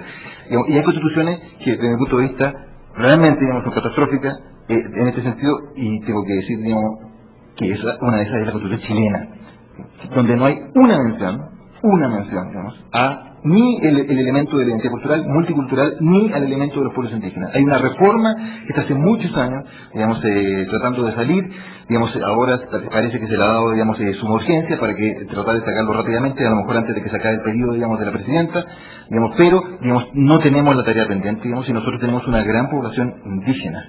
Digamos, este hecho puede reproducirse, digamos, en otros estados. Es decir, ustedes ven, se puede percatar que digamos, el Estado de Chile no aparece mencionado porque no hay ninguna mención, no hay referencia al término pueblo, no hay referencia a la diversidad cultural, no hay referencia a tierras y territorios, no hay referencia a recursos naturales, no hay referencia a libre determinación, que es el tema tabú. Por supuesto, no vayamos a desintegrar el Estado, Bueno, son temas que el derecho constitucional tiene pendiente y tiene que asumir. Tercer lugar, la interacción entre el derecho constitucional y el derecho internacional de los derechos humanos. En esta materia, aquí he hecho un cuadro sobre el estado de ratificación de los principales tratados universales de derechos humanos en América del Sur. Esto ya no está concentrado solamente en los que tratan en los derechos económicos, sociales y culturales. Y vemos nuevamente, digamos, que Argentina tiene un récord impresionante, digamos, en estado de ratificación. Claro, esta tabla no nos dice si eso que está ahí se cumple, digamos, que eso sería ya otro análisis, pero por lo menos, digamos, hay estados que ni siquiera tienen ratificado, ni siquiera han participado, digamos, en la suscripción. O sea, que tanto se ponen, digamos, las manos delante de los ojos, digamos, si no quieren ver, digamos, una realidad que es patente, digamos, que es patente. Este hecho, el hecho, digamos, de la progresiva incorporación, digamos, del derecho internacional en el derecho constitucional y la tendencia a la homologación en el nivel de protección es un hecho innegable y que va a continuar así. Por una sencilla razón, digamos, es la única fórmula de lograr lo que el doctor Carpizo dijo, digamos, es de que en una democracia tiene que asegurarse a las personas un nivel de calidad de vida mínimo. Si no, hay muchos problemas, hay una cantidad impresionante de problemas, digamos, que se generan si no existe un estándar, digamos, de calidad de vida mínimo, digamos, desde el punto de vista, asegurado desde el punto de vista de los derechos en un Estado. Desde el punto de vista, digamos, de la ratificación de la Corte Penal Internacional, yo también, una vez más, tengo que criticar a mi país. Lamentablemente, digamos, los que están arriba, digamos, hay una línea gris, hasta Surinam, desde Trinidad y Tobago hasta Surinam, han todos, digamos, todos esos estados incorporados a la Corte Penal Internacional. Desde Chile para abajo, esos estados, digamos, no han cumplido sus deberes, tienen la tarea pendiente. Esto es un drama también, digamos, en mi país. En Chile, digamos, es terrible. Digamos, ustedes lo saben, digamos, el Tribunal Constitucional, digamos, hace algunos años, digamos, declaró que era necesario previamente, que el tratado estaba reñido con la Constitución. Antes de ratificarlo había que modificar, digamos, la Constitución. Para modificar la Constitución se requiere un quórum importante, y para reunir ese quórum es necesario, digamos, que las dos partes, digamos, las dos coaliciones del gobierno y la oposición se pongan de acuerdo, y no se ponen de acuerdo porque, claro, esto es un tema claro, que dice relación con crímenes, digamos, internacionales, con crímenes de lesa humanidad, etcétera, etcétera. La influencia del sistema interamericano en los órdenes constitucionales de los estados. Y aquí está el tema de la Corte, apasionante, digamos, muy apasionante. En primer lugar, desde el punto de vista de los tratados interamericanos, digamos, de derechos humanos en el continente. El récord impresionante, digamos, de Argentina, digamos, lo tenemos, Ecuador también, digamos, Paraguay. Los puntos grises son estados que ni siquiera, digamos, han participado, digamos, en la firma de estos tratados. Pero de todas maneras, es bueno, digamos, así como lo era, digamos, en la situación de ratificación de instrumentos universales de derechos humanos, lo es en el caso, digamos, de estado de ratificación de instrumentos regionales de derechos humanos. O sea, el récord es bueno. El problema es que América es un continente de paradojas, porque la región es una de las regiones, si no la región que tiene el más alto índice de ratificaciones de instrumentos internacionales de derechos humanos. Pero en la práctica es una catástrofe, digamos, desde el punto de vista, digamos, de derechos humanos, sobre todo en lo que dice en relación con derechos económicos, sociales y culturales. Desigualdad, el tema de la mujer, digamos, la pobreza, la discriminación, el tema del agua, la vivienda, el derecho al medio ambiente, que es una catástrofe, al menos, digamos, donde yo vivo. Entonces, América es la tierra de las paradojas. Forzamiento de un derecho americano a los derechos humanos. Todo esto, digamos, la estructura normativa, yo podría decir que es casi impecable desde el punto de vista, digamos, de estados de ratificación. Y con las constituciones de Ecuador, Bolivia y Venezuela, podríamos decir también que desde el punto de vista de la incorporación de este derecho en el orden constitucional también es muy bueno, es muy auspicioso. Más la ratificación masiva o la aceptación masiva de la jurisdicción obligatoria, digamos, de la Corte, que ha generado una jurisprudencia muy rica, digamos, no solamente en materia, digamos, de derechos civiles y políticos, fundamentalmente en materia de derechos civiles y políticos, por lo que ocurrió, digamos, en los años 70 y 80, pero también en materia de derechos económicos, sociales y culturales, poco a poco. Recordemos la opinión consultiva sobre la situación, digamos, de los trabajadores migrantes indocumentados, donde la Corte ahí, a mi opinión, lo dice impecable. Todo esto, digamos, ha ido alimentando, digamos, una interrelación e interacción, digamos, entre el orden internacional y el orden interno, particularmente en el ámbito del derecho constitucional. Y esa confluencia, el punto, digamos, de la confluencia, ha generado un derecho especial, digamos, mucho más dinámico que el derecho europeo en esta materia, mucho más dinámico. O sea, yo basta mencionar la cantidad de veces que la Corte Interamericana ha hecho referencia, por ejemplo, a las normas de jus cogens. Mucho más dinámico y ese derecho específico, ese derecho dinámico, ese derecho progresivo, ese derecho muy alentador en muchos sentidos, es lo que yo podría denominar, no sé solo yo, digamos, el derecho americano de los derechos humanos. Digamos, no puede haber diferencias, insisto, digamos, entre el ámbito internacional y el ámbito constitucional. Los trenes no pueden correr por carriles separados. Pueden correr en el mismo carril, pero no en carriles separados. El carril es el derecho americano de los derechos humanos. Para concluir, algunos dilemas y desafíos. Yo he dividido esta parte, digamos, en dos. Una primera es donde hago una referencia sobre la situación de derechos humanos preocupantes en América del Sur, ya se ha hecho referencia en las exposiciones anteriores, y una segunda parte donde hablo de los desafíos para el derecho constitucional americano en el tercer milenio. Bueno, situaciones preocupantes. Uno de los niveles más altos de desigualdad en el mundo, ya se ha dicho, es atroz. Esto es atroz. Yo creo que hay una tabla después. Alta exclusión social, marginación, pobreza, especialmente pueblos indígenas y afrodescendientes. Esto es terrible, digamos, desde el punto de vista de alguien, digamos, que profesa los derechos humanos. Eso es una tabla de ingresos, pues está concentrada en algunos países de América del Sur, que habla de las diferencias de ingresos, digamos, entre el 20% más rico y el 20% más pobre. El 60%, digamos, de los ingresos, digamos, están concentrados en Chile, en el caso de Chile, que es el país que tiene la mayor diferencia, digamos. Es curioso, un país tan rico y en alguna época tan exitoso económicamente, mezquino, digamos, en la distribución. Mezquinos en la distribución. Y el 3,3%, digamos, de los ingresos se lo lleva el 20%, el otro, digamos, sector, digamos, de la población. Es increíble. Esto es algo, los franceses dirían frappant, esto es algo chocante, muy chocante. Esto genera una serie de problemas, después que los veremos después. En materia del índice de desarrollo humano, que es el índice, digamos, que todos los años se elabora, digamos, el programa de Naciones Unidas para el Desarrollo, digamos, ahí, digamos, el que está mejor posicionado, digamos, a lo mejor eso tiene algo que ver con el récord impecable, digamos, de ratificaciones de tratados internacionales que tiene Argentina, es el Estado de Argentina, está ubicado en el lugar 38, digamos, luego vendría Chile, que está ubicado en el lugar 40, y luego estaría Uruguay, digamos, que estaría ubicado según este ranking, digamos, que lo hace el Programa Nacional de Unidas para el Desarrollo, en el lugar 46. Bolivia, digamos, está ubicado en el lugar 117. Entonces, efectivamente, en la Constitución, con la cantidad de derechos económicos, sociales y culturales que tiene consagrado, tiene tarea pendiente por hacer.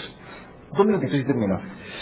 Entonces, otros problemas de preocupantes, persistencia de la impunidad. En Chile esto es algo insistente, digamos. Hemos pasado por muchas etapas, la ley de amnistía, superamos la ley de amnistía, la prescripción, superamos la prescripción, y ahora, digamos, se ha creado, digamos, una cosa que le llaman la prescripción gradual, digamos, que finalmente, digamos, termina por también moderar, mitigar o anular el efecto de la sanción. Para los que cometieron crímenes, digamos, de derechos humanos. Defectos en la eficiencia de la administración de justicia. Defectos en el ejercicio del derecho a la participación. Aquí hay que recordar simplemente el caso de Yatama, digamos, en Nicaragua, digamos. Yo no sé si lo conocen, este grupo indígena también que se asoció, digamos, para participar en una elección política y no lo dejaron, digamos. Bueno, elevados niveles de criminalidad común y organizada. Esto es lo mismo en todas partes. Violencia contra la mujer. El tema de la mujer es un tema pendiente para el derecho constitucional también. Falla en la implementación de los derechos económicos, sociales y culturales. Explotación económica y sexual comercial de los niños, niñas y adolescentes. Esto también es un tema grave, realmente grave, digamos, en América, digamos, hoy en día. Corrupción y falta de transparencia. Está la tabla, digamos, del índice de corrupción, yo se las dejo, todo esto está en el material que voy a dejar entregado. Esta tabla es muy interesante, digamos, ahí está, digamos, en la columna de la izquierda indicado, digamos, los posicionamientos de los países de América Latina, digamos, en cuanto a índices de la percepción, digamos, de la corrupción que tiene, digamos, esos países, digamos. ¿Cuáles son los desafíos brevemente para terminar? Para el derecho constitucional americano, por un lado, digamos, de fortalecer una cultura de los derechos humanos. ¿Sí? Porque yo creo que ya no es tanto modificar la Constitución, digamos, a ratificar los tratados, porque, como ustedes han visto, América tiene un récord, digamos, impresionante de ratificación, y las constituciones, particularmente las últimas, están muy buenas, digamos. Están muy buenas, esto no ocurre, ni siquiera ocurre, digamos, en Europa. Como si cuando uno piensa que Europa es como que es de modelo a seguir. Es muy bueno, pero, digamos, algo pasa, digamos, que cuando hay que implementar y hay que asegurar el coste efectivo, la cosa no pasa. Entonces, yo creo que es un problema de educación, digamos, de cultural y de fortalecimiento también, digamos, desde el punto de vista normativo e institucional. Y luego, el mundo moderno, indudablemente, que es de los derechos económicos, sociales y culturales. indudable. Yo ahí no tengo ninguna duda. El deber del derecho constitucional es garantizar una mayor implementación de las obligaciones internacionales, el goce efectivo de los derechos económicos, sociales y culturales con tutela judicial efectiva. Con tutela judicial efectiva.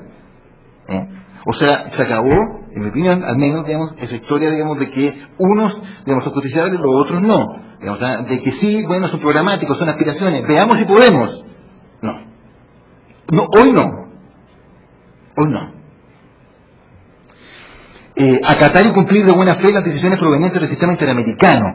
Claro, esto yo diría que es la espina que atraviesa el corazón, digamos, del sistema interamericano de derechos humanos. Ustedes lo han visto, digamos, me da la impresión ahí, lo han sabido en el último tiempo, el caso, digamos, de la Sala Constitucional de la Corte Venezolana, que ha declarado inejecutable, digamos, esto lo va a desarrollar más rápidamente el profesor Carlos Ayala, pero, digamos, que ha declarado inejecutable el fallo, digamos, en circunstancias que ellos mismos han firmado la convención, y la convención dice que los fallos, digamos, son obligatorios y ejecutables, pero no quedándose con eso, digamos, simplemente ha llamado, digamos, a abandonar, digamos, el sistema.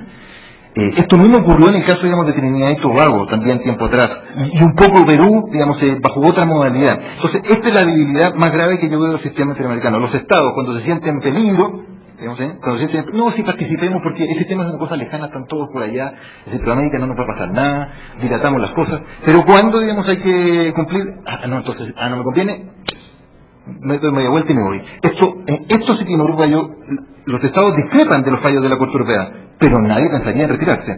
Avanzar en el reconocimiento constitucional de la diversidad cultural y de los derechos colectivos, esto es muy importante, y trabajar para la construcción de un sistema normativo unitario y coherente de los derechos humanos. Esto es lo que yo les digo del carril único. Antes se podía decir, no, es que el derecho internacional es una cosa y el orden interno constitucional es otra cosa, nosotros hacemos lo que queremos, tomamos lo que nos gusta.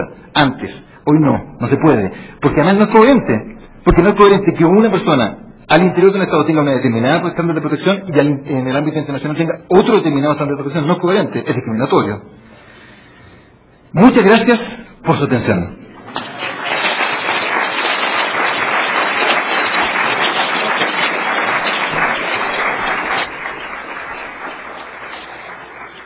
Gracias a Gonzalo Aguilar por su completa, desde luego, presentación. Desde luego que América Latina es un continente de paradojas, como muy bien lo ilustró con los cuadros, con las tablas que nos hizo favor de presentarlos.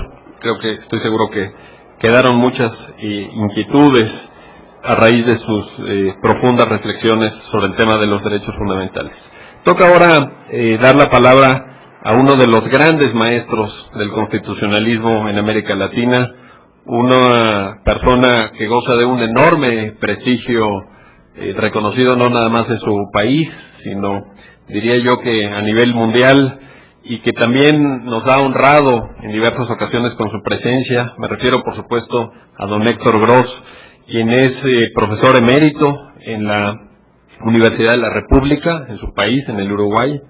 Es expresidente de la Corte Interamericana de Derechos Humanos, exministro de Relaciones Exteriores del Uruguay, ha sido también director ejecutivo del Instituto Interamericano de Derechos Humanos y preside de forma muy destacada la sección uruguaya del Instituto Iberoamericano de Derecho Constitucional. También don Héctor nos ha honrado desde hace años publicando artículos y libros en este instituto, y es un verdadero honor tenerlo entre nosotros, y le pido que haga uso de la palabra.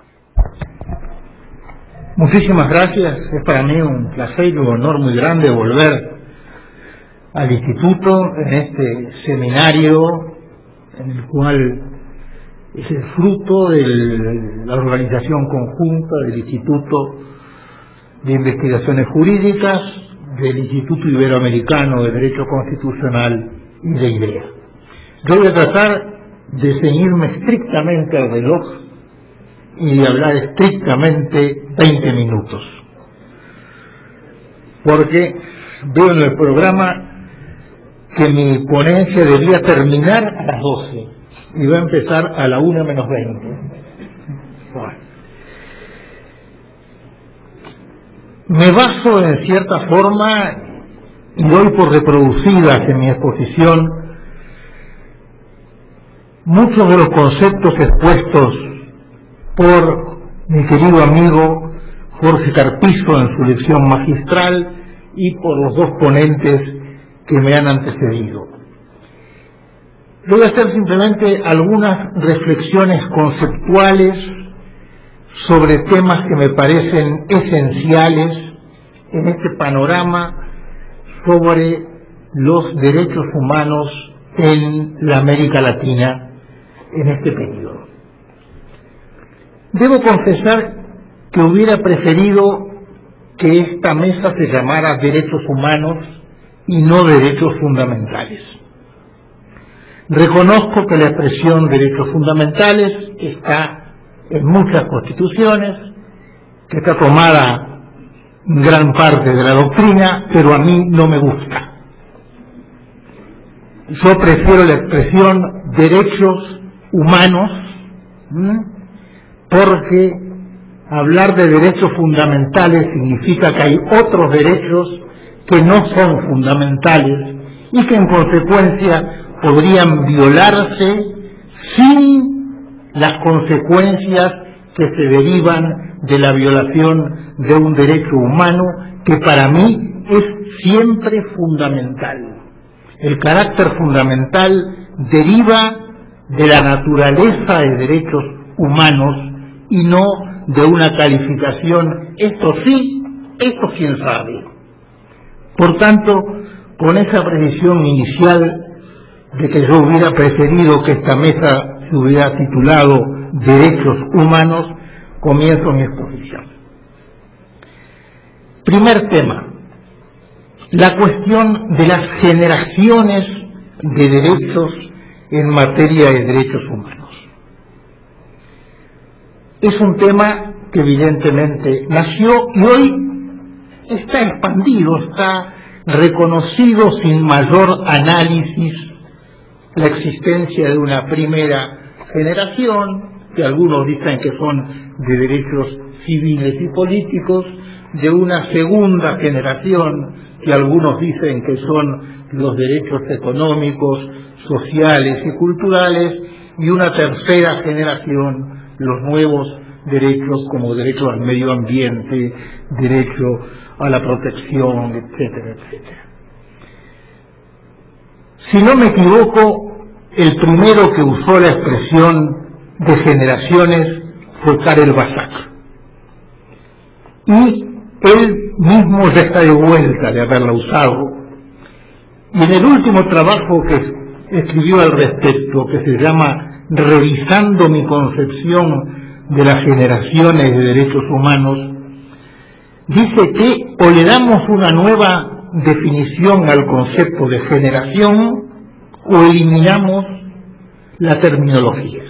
¿Por qué? Porque una generación, según el diccionario, implica la extinción de la anterior. Y en materia de derechos humanos, los nuevos derechos que van surgiendo no extinguen los anteriores, que al contrario mantienen su plena y total vigencia, se van sumando en un concepto expansivo que responde a la idea de las nuevas necesidades humanas y colectivas. Si no recuerdo mal, yo rememorizo un artículo de Jorge Carpizo de hace como 20 o 25 años que calificaba los nuevos derechos humanos. Creo que es lo correcto. Ni siquiera son nuevos derechos. Los derechos no se crean porque una disposición o una norma lo establezca, sino el reconocimiento de derechos que en las necesidades urgentes del hombre y de la humanidad va siendo necesario que se precisen. Ahora, por suerte, en el derecho constitucional comparado de América Latina de los últimos años, esta terminología, que ya está en decadencia, no ha sido utilizada plenamente. Hablemos de derechos humanos ajustados y ampliados a las nuevas necesidades humanas, individuales y colectivas.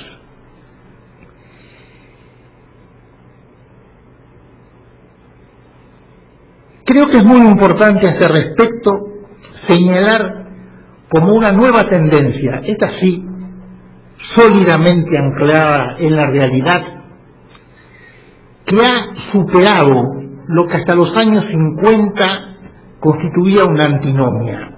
Yo me acuerdo en las reuniones de la UNESCO de los años 50, 55, se decía que un derecho individual no podía ser al mismo tiempo objeto de un derecho colectivo.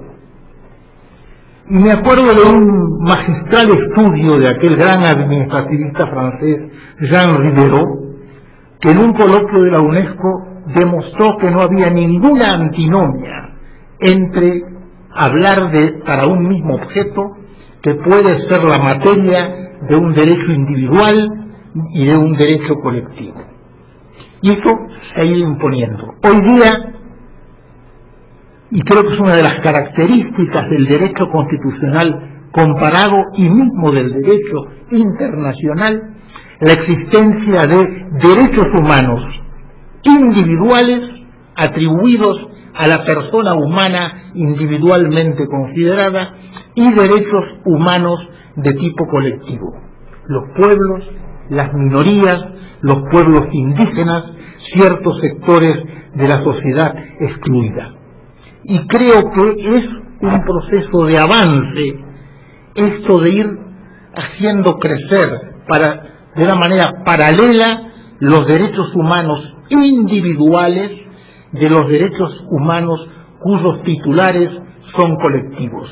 A empezar por los pueblos, en el caso de América Latina, como se acaba de destacar, la importancia enorme de los pueblos autóctonos o los pueblos indígenas, a los cuales se le deben reconocer derechos propios y específicos. Problema no único de América Latina, pero de especial relevancia en América Latina. Ahora bien, otro tema fundamental hoy es darse cuenta de que todos los derechos humanos, todos,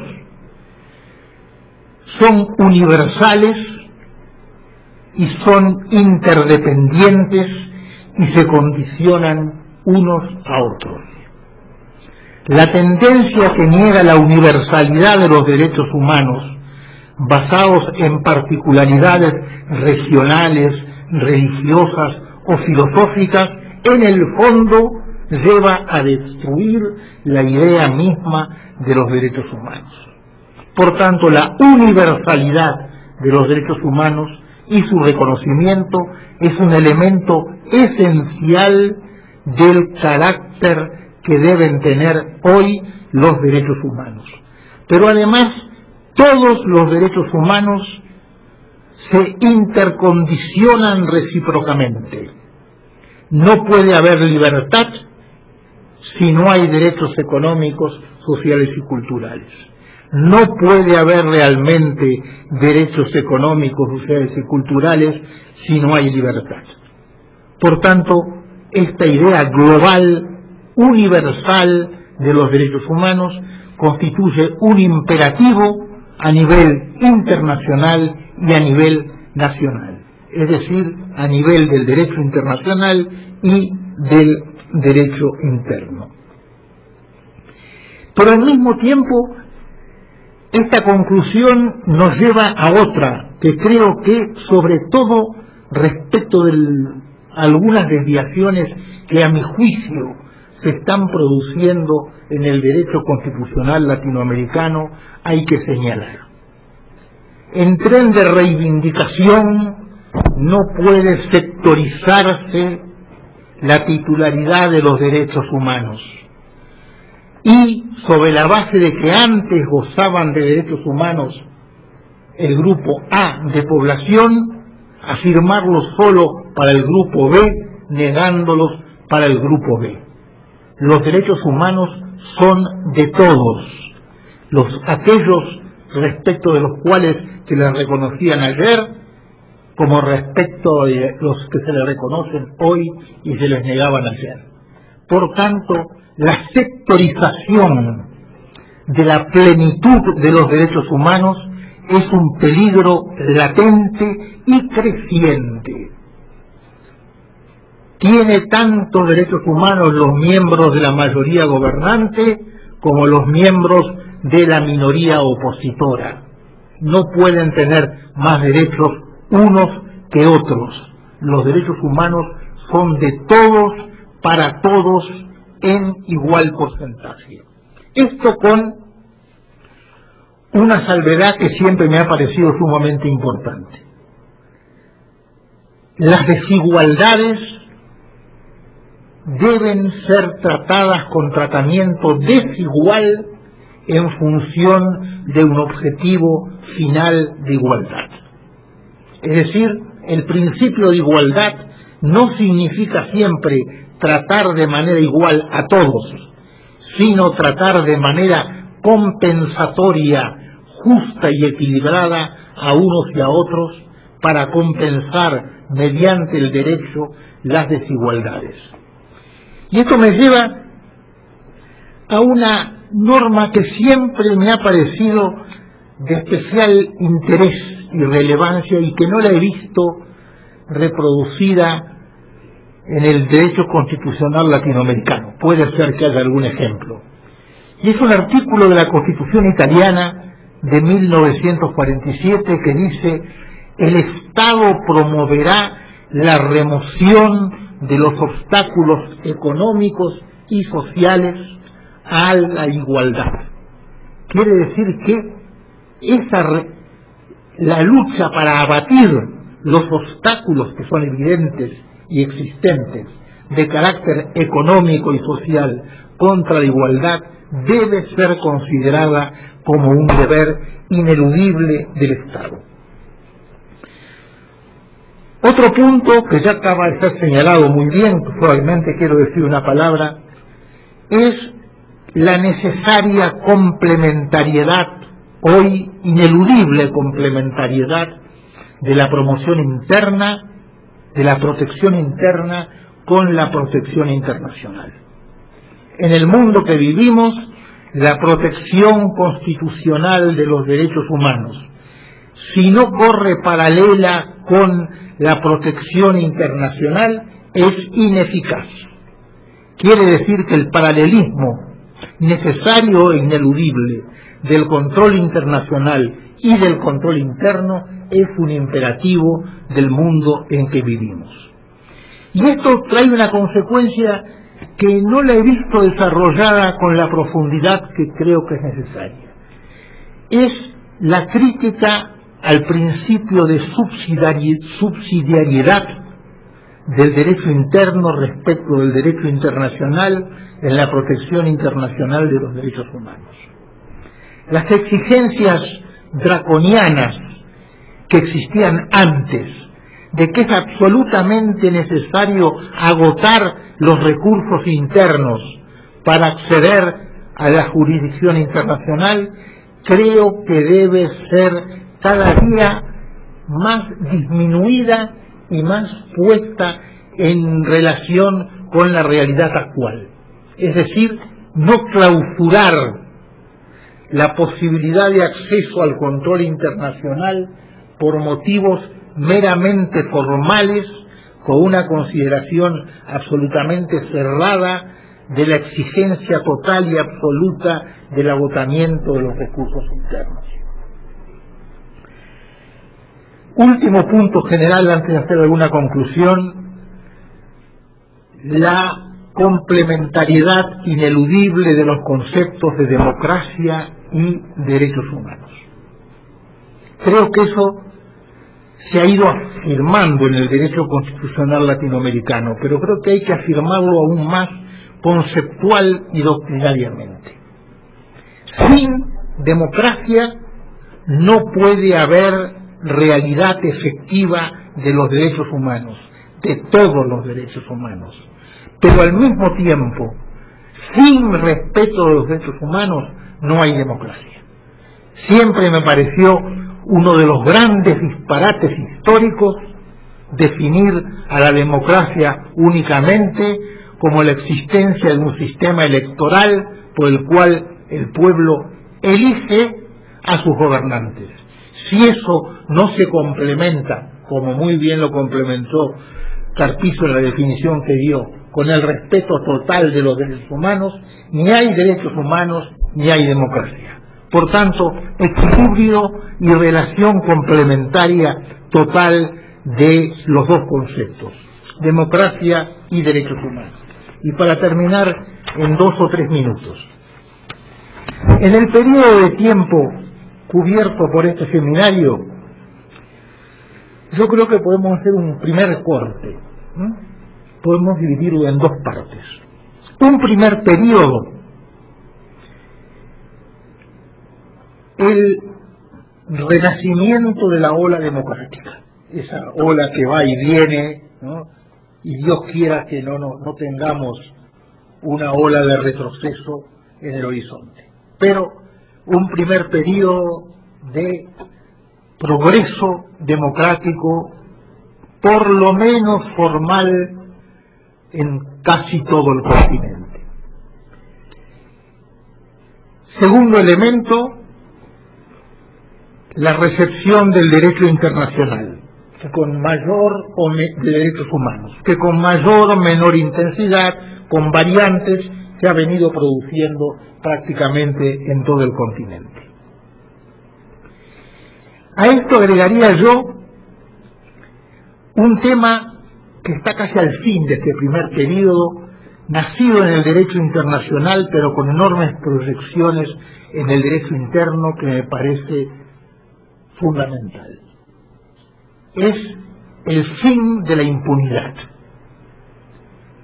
El fin de la impunidad, que supone la revisión de una cantidad de conceptos clásicos del derecho internacional y del derecho penal.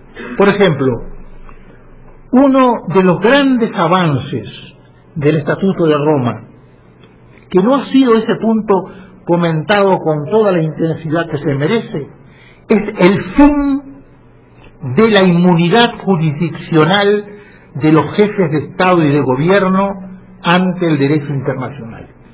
Es una inmunidad que se acabó. ¿Quién iba a pensar hace 40 o 50 años que el presidente de Sudán, llegue o no a buen fin el proceso, podía ser acusado en cuanto jefe de Estado por delitos contra la humanidad? Es decir, ya no hay ningún jefe de Estado para los países miembros o partes en el Estatuto de Roma, y ojalá dentro de poco los grandes estados que no son parte en el Estatuto de Roma pasen a ser parte en el Estatuto de Roma, podrán ser llevados ante un tribunal penal internacional. Esta idea es apocalíptica en sus proyecciones, se une a otro tema fundamental que supone la revisión de 1000 años del derecho, la imprescriptibilidad de los delitos contra la humanidad, los crímenes de guerra y los delitos de lesa humanidad. El concepto romano de la prescriptibilidad, recogido por todo el derecho penal moderno, está en crisis. La amplitud, hasta dónde llegará, no sé, pero es una idea ya en proceso de caducidad. Y esto es fundamental para la renovación total del derecho. En el segundo periodo,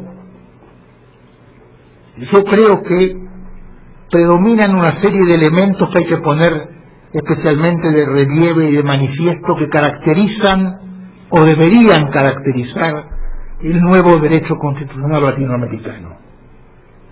Primero, el necesario y fundamental enfoque económico y social. Sin enfoque económico-social, sin una lucha feroz contra la pobreza, sin concebir que el progreso es el aumento del Producto Interno Bruto, eso no es progreso, eso es nada más que crecimiento económico, sin la idea de que sin crecimiento humano y social no hay verdadero crecimiento, es muy poco lo que avance realmente el derecho. Eso está. El reconocimiento del problema indígena como un gran problema en América Latina que el derecho constitucional latinoamericano moderno encara. Es cierto que algunos países, como Chile y Uruguay, no lo han encarado por diferentes razones, pero la línea general es que el problema indígena está presente hoy y de las poblaciones indígenas en el nuevo derecho constitucional.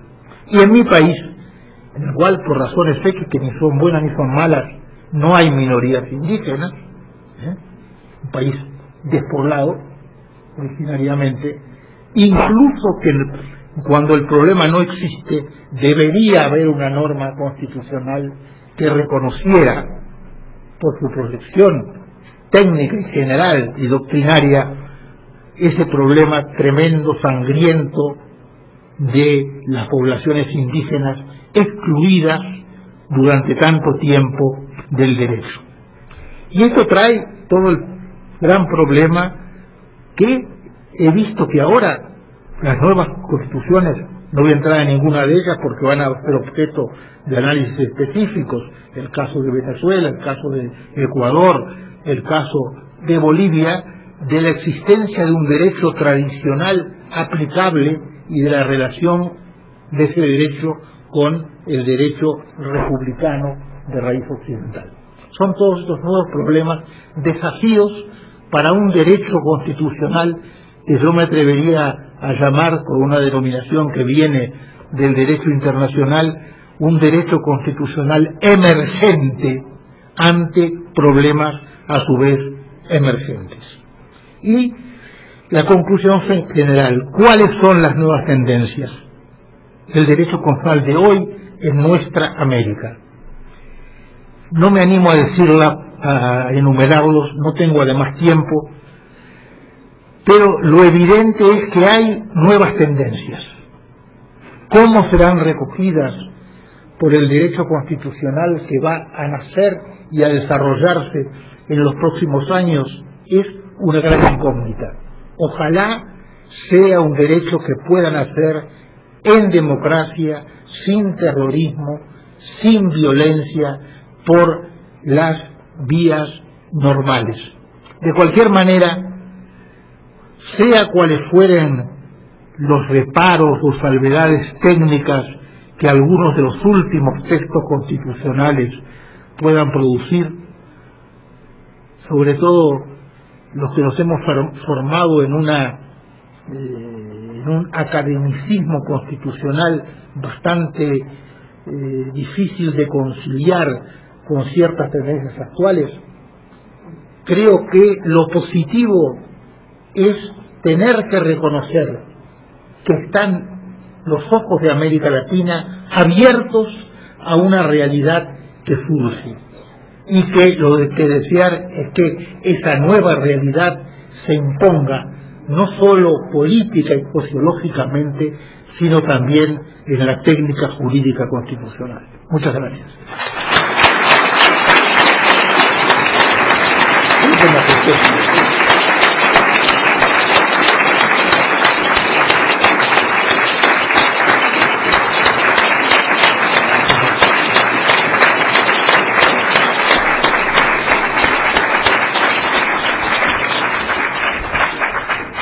Como pudieron ustedes ver, hemos asistido a una impecable lección de un gran maestro del constitucionalismo de América Latina.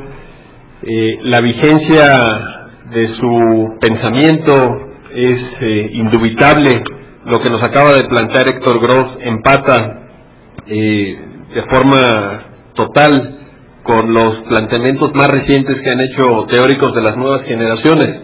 Esta defensa, más bien esta crítica a la idea de las generaciones de derechos, que está en un libro que ha circulado mucho por América Latina, de los derechos sociales como derechos fundamentales de Christian Curtis y Víctor Abramovich, o el planteamiento en el mismo sentido de Gerardo Pizzarello, la extensión de la titularidad de derechos, haciéndose cargo plenamente del principio de universalidad, que ya está en la opinión consultiva 17 de la Corte Interamericana ya citada, la idea de la internacionalización plena o de la incorporación de cláusulas de igualdad material, siguiendo el ejemplo del 3.2 de la Constitución italiana o del 9.2 de la Constitución española.